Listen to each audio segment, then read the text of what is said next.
তাহলে database management system দুটো নতুন শব্দ দেখতে পাচ্ছি এখানে, যে ডেটাবেস ডিবি আর এমএস অর্থাৎ কিনা ম্যানেজমেন্ট সিস্টেম।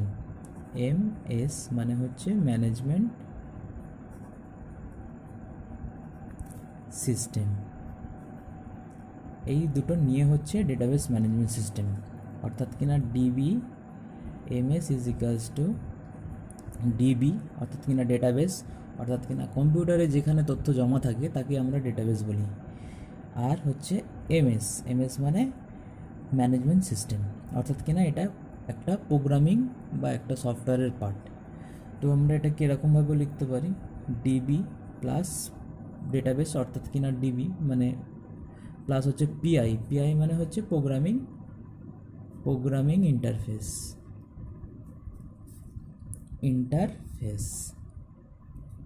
তো এই দুটো নিয়ে হচ্ছে ডেটাবেস ম্যানেজমেন্ট সিস্টেম। তাহলে ডেটাবেস ম্যানেজমেন্ট সিস্টেম মানে কি দাঁড়ালো? ডেটাবেস ম্যানেজমেন্ট সিস্টেম মানে হচ্ছে ডেটাবেস। এই ডেটাবেস মানে হচ্ছে কম্পিউটারে যেখানে তথ্য জমা থাকে তাকে আমরা ডেটাবেস বলি। আর এই তথ্যকে সঠিকভাবে পরিচালনা করার জন্য যে সিস্টেম, যে সফটওয়্যার ব্যবস্থা তাকে বলছি ম্যানেজমেন্ট, অর্থাৎ কিনা এই দুটোকে একত্রিতভাবে বলছি আমরা ডেটাবেস ম্যানেজমেন্ট সিস্টেম। অর্থাৎ কিনা ডেটাবেস ম্যানেজমেন্ট সিস্টেমের মাধ্যমে কম্পিউটারে সঞ্চিত তথ্য অর্থাৎ কিনা ডেটাবেস, সেই ডেটাবেসটাকে সঠিকভাবে পরিচালনার করার একটা ব্যবস্থা। সঠিকভাবে পরিচালনা মানে কি? অর্থাৎ কিনা সেই তথ্য ভাণ্ডারে অর্থাৎ কিনা ডেটাবেসে নতুন কোনো তথ্য যুক্ত বা পুরনো কোনো তথ্যের পরিবর্তন অর্থাৎ কিনা আপডেশন, অথবা কোনো তথ্য যেটা অপ্রয়োজনীয় তাকে ডিলিট অর্থাৎ কিনা মুছে ফেলা, অথবা আমাদের প্রয়োজন মতো আমরা সেখান থেকে ডেটা সার্চ করে দেখতে পারি। এই সম্পূর্ণ ব্যবস্থাটাকে বলা হচ্ছে database management system. Database management system মানে তাহলে কী দাঁড়ালো? যে একটা সফটওয়্যার ব্যবস্থা যার মাধ্যমে আমরা ডেটাবেস অর্থাৎ কিনা তথ্য ভাণ্ডার থেকে তথ্যকে বিভিন্ন অপারেশনের মাধ্যমে পরিচালনা করতে পারি, সঠিকভাবে পরিচালনা করতে পারি, তাকেই বলছে ডেটাবেস ম্যানেজমেন্ট সিস্টেম।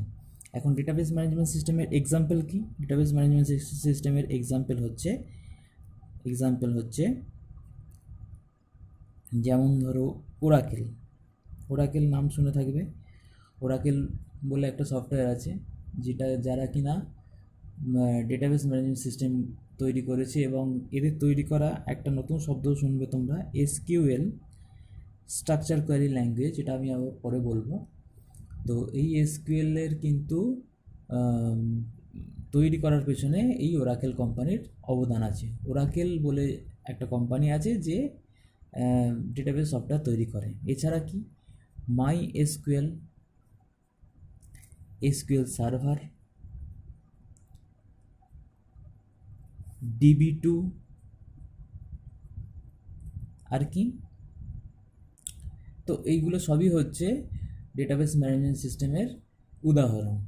অর্থাৎ কিনা এই সফটওয়্যারগুলোর মাধ্যমে আমরা তথ্যকে সঠিকভাবে পরিচালনা করতে পারি, কম্পিউটারে সঞ্চিত তথ্যকে আমরা সঠিকভাবে পরিচালনা করতে পারি। তো এগুলো হচ্ছে ডেটাবেস ম্যানেজমেন্ট সিস্টেম এর এক্সাম্পল। তার মানে কি জিনিসটা দাঁড়ালো? ডেটাবেস মানে কি দাঁড়ালো? ডেটাবেস মানে এটাই দাঁড়ালো যে তথ্য ভাণ্ডার আছে যেখানে তথ্য সঞ্চিত থাকে, ডেটাবেস যেটাকে বলা হয় ডেটাবেস। কম্পিউটারে যেখানে তথ্য সঞ্চিত থাকে সেটাকে বলা হচ্ছে ডেটাবেস। এই ডেটাবেসকে কে অ্যাক্সেস করছে? না ইউজার অ্যাক্সেস করছে। এই ডেটাবেসকে ইউজার অ্যাক্সেস করছে। কিভাবে করছে? না মাঝখানে একটা প্রোগ্রামিং ইন্টারফেস থাকছে।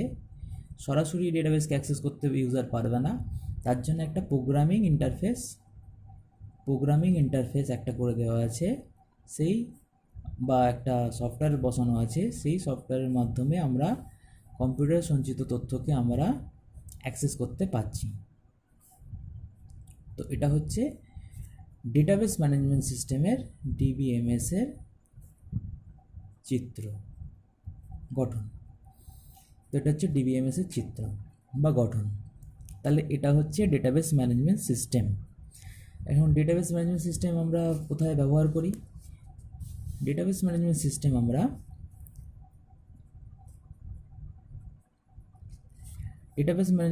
আমরা এখন সর্বত্রই ব্যবহার করছি। যেমন যদি বলা হয় যে রেলের টিকিট বুকিং, আমরা যদি আজকে একটা টিকিট বুক করি তার যে তথ্যটা কম্পিউটারে বা সার্ভারে সঞ্চিত না থাকলে সেই তথ্যের ভিত্তিতে পরে কনফার্মেশন আসছে না, অর্থাৎ কিনা তথ্য নিশ্চিতভাবে কোথাও জমা পড়ে আছে, সেই জমা পড়ে আছে মানে নিশ্চিতভাবে সেখানে একটা ডেটাবেস ম্যানেজমেন্ট সিস্টেম কাজ করছে, তবেই তোমার তথ্যটা সেখানে জমা পড়ছে এবং পরবর্তীকালে তোমার কাটা টিকিটটা কনফার্ম হচ্ছে কিনা সেটা তারা জানিয়ে দিতে পারছে। অর্থাৎ কিনা রেলের টিকিট বুকিং,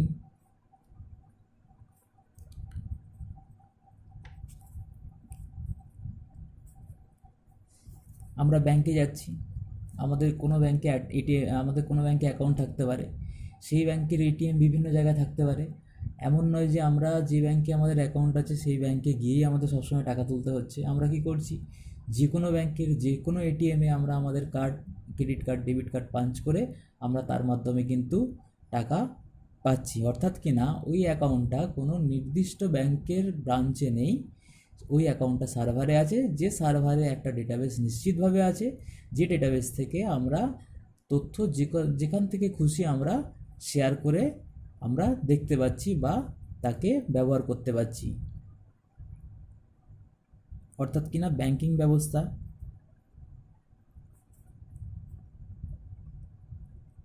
ব্যাংকিং ব্যবস্থা। 3 হচ্ছে গবেষণা। গবেষণা মানে অর্থাৎ কিনা আমাদের বিভিন্ন ধরনের গবেষণায় এই ডেটাবেস ম্যানেজমেন্ট সিস্টেম লাগে। বিভিন্ন ধরনের গবেষণায় কীরমভাবে লাগে না, আমাদের প্রচুর তথ্য সংগ্রহ করে তার উপরে আমাদের কিছু রিপোর্ট তৈরি করতে হয়, তার ভিত্তিতে আমাদের গবেষণা এগিয়ে যায়। সেই সব ক্ষেত্রে কী হচ্ছে, আমাদের কী করতে হচ্ছে না এই ডেটাবেস ম্যানেজমেন্ট সিস্টেমের ওপরে আমাদের ভরসা করতে হচ্ছে। এছাড়া আছে, আমরা জানি যে বিরাট বিরাট যেসব জায়গায় প্রচুর পরিমাণে ডেটা আমাদের সঞ্চয় করে রাখতে হয়, আমরা মেনফ্রেম কম্পিউটারের নাম শুনেছি। সেই মেনফ্রেম কম্পিউটারে যে বিরাট তথ্য আমরা সঞ্চয় করে রাখি, তার জন্য যদি নির্দিষ্ট ব্যবস্থা না থাকে তাহলে সেই তথ্য আমরা সঠিকভাবে ব্যবহার করতে পারবো না। সেই জন্য কিন্তু আমরা সেই সব জায়গাতেও আমরা ডেটাবেস ম্যানেজমেন্ট সিস্টেমের ব্যবহার করে থাকি। খেলাধুলাতেও আমাদের ডেটাবেস ম্যানেজমেন্ট সিস্টেমের প্রয়োগ আমরা দেখতে পাই। তো বিভিন্ন জায়গায় আমরা বুঝতেই পাচ্ছি যে বিভিন্ন জায়গায় আমরা ডেটাবেস ম্যানেজমেন্ট সিস্টেম ব্যবহার করতে পারছি। তো এখন বিষয়টা হচ্ছে যে ডেটাবেস ম্যানেজমেন্ট সিস্টেম কী বুঝলাম, তার ডায়াগ্রামটা বুঝলাম কীরকমভাবে কাজ করছে, তার এক্সাম্পল পেলাম, তার ব্যবহার মোটামুটি বুঝলাম। এবার কি যে এই যে ডেটাবেস ম্যানেজমেন্ট সিস্টেমের কথা বলছি, এটা ব্যবহার কারা কারা করতে পারে, অর্থাৎ কিনা এই ডেটাবেস ম্যানেজমেন্ট সিস্টেমের ব্যবহারকারী কারা,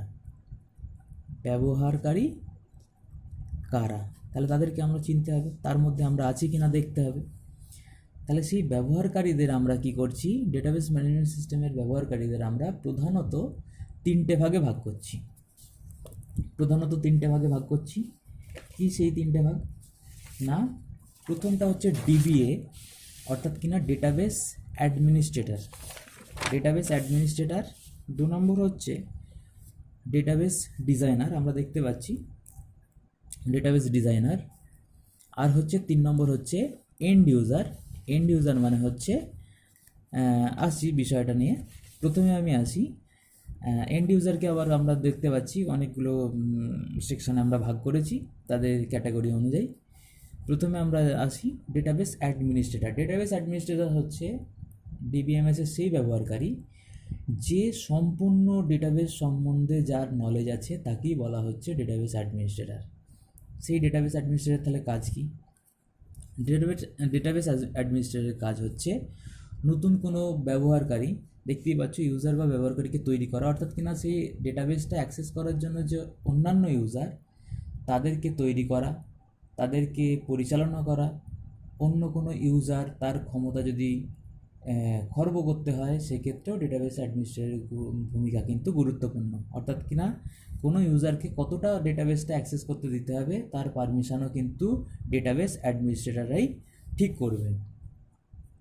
এই যে প্রিভিলেজ শব্দটার মানে হচ্ছে কোনো ব্যবহারকারী কতটা ক্ষমতা পাবে, কতটা অ্যাক্সেস করতে পারবে সেই ডেটাবেসের, সেটাই হচ্ছে ডেটাবেস অ্যাডমিনিস্ট্রেটরের এই সমস্ত কাজ।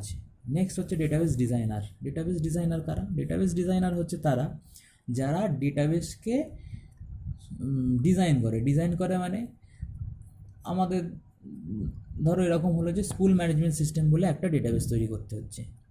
তো স্কুল ম্যানেজমেন্ট সিস্টেম তৈরি করতে গেলে তার বিভিন্ন অংশ আছে, স্টুডেন্ট আছে, টিচার আছে, লাইব্রেরি আছে, ফিস কালেকশন আছে, অফিস আছে, সেকশান আছে, ক্লাস আছে।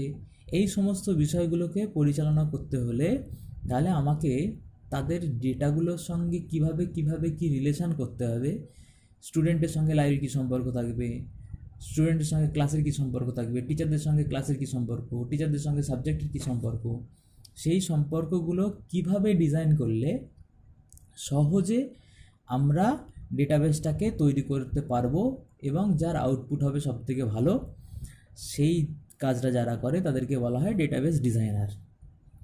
তো এটা হচ্ছে database designer.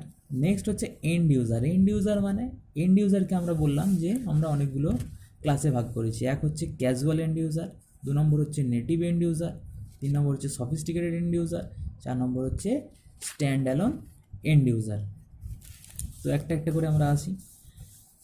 Casual and user. Casual and user মানে হচ্ছে যারা ডেটাবেস সম্বন্ধে যাদের সামান্যতম জ্ঞানও নেই, যাদের ডেটাবেস সম্বন্ধে কোনো জ্ঞান নেই অথচ ডেটাবেসটাকে ব্যাকগ্রাউন্ডে মানে কিছু না জেনেও ডেটাবেসটাকে অ্যাক্সেস করে যাচ্ছে, তাদেরকে বলা হচ্ছে ক্যাজুয়াল এন্ড ইউজার। অর্থাৎ কিনা ছাত্রছাত্রী এরা হচ্ছে এই ক্যাজুয়াল এন্ড ইউজারের মধ্যে পড়ছে। ক্যাজুয়াল এন্ড ইউজারের মধ্যে তাহলে কারা পড়ছে? ছাত্রছাত্রী যারা না জেনে ডেটাবেস মানে ধরো আমাদের জিমেলে অ্যাকাউন্ট আছে, তুমি কী করছো? একটা gmail.com খুলছো, সেখানে একটা ফর্ম ফিল আপ করছো, ফর্ম ফিল আপ করে নেক্সট করে তোমার রেজিস্ট্রেশনটা কমপ্লিট করছো, কিন্তু সেই জিনিসটা কিন্তু গুগলের সার্ভারে জমা পড়ছে। সার্ভার মানে তাতে ডেটাবেস আছে, সেই ডেটাবেসে গিয়ে গুগলের ডেটাবেসে গিয়ে তোমার তথ্যটা জমা পড়ছে, তবেই তুমি পরবর্তীকালে লগ ইন করতে পারছো। তাহলে তোমার ডেটাবেস সম্বন্ধে কোনো আইডিয়া নেই, কিন্তু তুমি জিমেলে অ্যাকাউন্ট করতে পারছো। অর্থাৎ কিনা ডেটাবেস সম্বন্ধে ধারণা না থাকলেও তুমি সেই ডেটাবেসটাকে কিন্তু ব্যবহার করতে পারছো। এরকম ব্যবহারকারীদের আমরা বলবো ক্যাজুয়াল এন্ড ইউজার। এন্ড ইউজারের মধ্যে পড়লো কি না ক্যাজুয়াল এন্ড ইউজার, যারা ডেটাবেস সম্বন্ধে কোনোই নলেজ নেই যাদের, তাদেরকে বলা হচ্ছে ডেটাবেস ক্যাজুয়াল এন্ড ইউজার। অর্থাৎ কিনা এর মধ্যে আসছে ছাত্রছাত্রী। নেক্সট হচ্ছে native and user. Native and user কারা? যারা ডেটাবেস সম্বন্ধে অতটা জ্ঞান নেই কিন্তু এমন একটা প্রোগ্রাম ব্যবহার করে যেটা আগে থেকে পরীক্ষিত, মানে কেউ হয়তো পরীক্ষা করে টেস্ট করে সেই প্রোগ্রামটাকে রেডি করে দিয়েছে, তারা কিছু না জেনেও, তারাও ক্যাজুয়াল এন্ড ইউজারদের মতোই কিন্তু তাদের থেকে একটু বেশি ধারণা রাখে। তারা কি করছে? সেই টেস্টেড প্রোগ্রামটাকে তারা ব্যবহার করছে তাদের মতো করে, তাদেরকে বলা হচ্ছে এন্ড ইউজার। কি এন্ড ইউজার? না নেটিভ এন্ড ইউজার। অর্থাৎ কিনা অলরেডি টেস্টেড প্রোগ্রামকে তারা ব্যবহার করে। যেমন টেলিফোন এক্সচেঞ্জে যদি আমরা যাই, তারা যে বিশেষ ধরনের সফটওয়্যার ব্যবহার করে, যে ডেটাবেস ম্যানেজমেন্ট সিস্টেমটা ব্যবহার করে, সেইটাকে বলা হচ্ছে তারা একটা বিশেষ ধরনের সফটওয়্যার বা ডেটাবেস ম্যানেজমেন্ট সিস্টেমকে যেহেতু ব্যবহার করে, তাই জন্য এদেরকে বলা হচ্ছে নেটিভ এন্ড ইউজার। নেক্সট হচ্ছে sophisticated and user. Sophisticated and user কারা? সফিস্টিকেটেড এন্ড ইউজার মানে হচ্ছে প্রোগ্রামার বা সায়েন্টিস্ট যাদের ডেটাবেস সম্বন্ধে কিছুটা জ্ঞান আছে, যারা জানে ডেটাবেসটা কী করে কি তৈরি করতে হয়, কী করে পরিচালনা করতে হয়, বা সেই ডেটাবেসটাকে ওপরে ডিপেন্ড করে তারা কোনো প্রোগ্রামিং করতে পারে বা কোনো সফটওয়্যার তৈরি করতে পারে, তারা হচ্ছে সফিস্টিকেটেড এন্ড ইউজার। এরা কারা? এরা হচ্ছে প্রোগ্রামার বা ডেভেলপার, সফটওয়্যার ডেভেলপার বা সায়েন্টিস্ট, এরা কিন্তু এদের মধ্যে এই ক্যাটাগরিতে পড়বে, যে সফিস্টিকেটেড এন্ড ইউজারদের মধ্যে কিন্তু এরা পড়বে। স্ট্যান্ড অ্যালোন এন্ড ইউজার কারা? স্ট্যান্ড অ্যালোন এন্ড ইউজার মানে হচ্ছে এদেরও কিন্তু ডেটাবেস সম্বন্ধে বিশেষ জ্ঞান নেই। এরা কি করছে? একটা জিইউআই সিস্টেম মানে graphical interface, GUI graphical user interface একটা ব্যবহার করছে। সেটা বিভিন্ন ধরনের ল্যাঙ্গুয়েজের ওপর তৈরি হতে পারে। আমার এখানে লেখাই আছে VB+, জাভা, ASP, PHP, যে কোনো ধরনের ল্যাঙ্গুয়েজকে ব্যবহার করে তৈরি, কিন্তু যার ভিত্তি হচ্ছে ডেটাবেসটাকে অ্যাক্সেস করছে কিন্তু যে কোনো একটা প্রোগ্রামিং ল্যাঙ্গুয়েজের এপিআইয়ের মাধ্যমে, অর্থাৎ কিনা তারা একটা ফর্ম দেখতে পাচ্ছে, হয়তো এই জিনিসগুলো কোথায় দেখতে পারো, মেডিকেল শপ, কোনো একটা মেডিকেল শপে গেলে তারা হয়তো বিলিং করে দিচ্ছে, কিন্তু তারা কি ডেটাবেস ম্যানেজমেন্ট সিস্টেম সম্বন্ধে বিরাট জানে না, জানে না। তারা কি করছে, সেই সিস্টেমে কিছু নির্দিষ্ট ফর্ম আছে, সেগুলো ফিল আপ করে কি করছে, তারা সেগুলো ফিল আপের মাধ্যমে বিল জেনারেট করছে বা অন্যান্য কাজগুলো করছে। তো তাদেরকে কি বলা হচ্ছে, স্ট্যান্ড অ্যালোন এন্ড ইউজার তাদেরকে বলা হচ্ছে। তো এখন নেক্সট হচ্ছে disadvantage of DBMS. Disadvantage of DBMS মানে কি, যে আমি যে ডেটাবেস ম্যানেজমেন্ট সিস্টেম যেটাকে আমি ব্যবহার করতে চলেছি বা ব্যবহার করছি, তার কিছু কিছু কিন্তু ডিসঅ্যাডভান্টেজ বা অসুবিধা আছে। যেমন এর মধ্যে কি, যে ডেটাবেস ম্যানেজমেন্ট সিস্টেম কিন্তু একটু কমপ্লেক্স, এটা সাধারণ জিনিস নয়, সুতরাং এটা সাধারণ লোক অত সহজে বুঝতে পারবে না। সেক্ষেত্রে কী হবে, ডেটাবেস ম্যানেজমেন্ট সিস্টেমের কমপ্লেক্সিটি কিন্তু সাধারণ ফাইল সিস্টেমের থেকে অবশ্যই বেশি হবে। অর্থাৎ কিনা লেখাপড়া বা ডেটাবেস ম্যানেজমেন্ট সিস্টেম সম্বন্ধে যারা পড়াশোনা না করবে, তারা কিন্তু ডিবিএমের সম্বন্ধে অতটা জানতে পারবে না। নেক্সট হচ্ছে কি, এখানে অনেকগুলো ডিসঅ্যাডভান্টেজ লেখা আছে, এই ডিসঅ্যাডভান্টেজগুলো একটুখানি ফলো করলেই তুমি বুঝতে পারবে যে ডেটাবেস ম্যানেজমেন্ট সিস্টেমের কিছু ড্রব্যাক বা ডিসঅ্যাডভান্টেজ আছে, যেগুলো কিন্তু আমাদেরকে জেনে রাখতে হবে।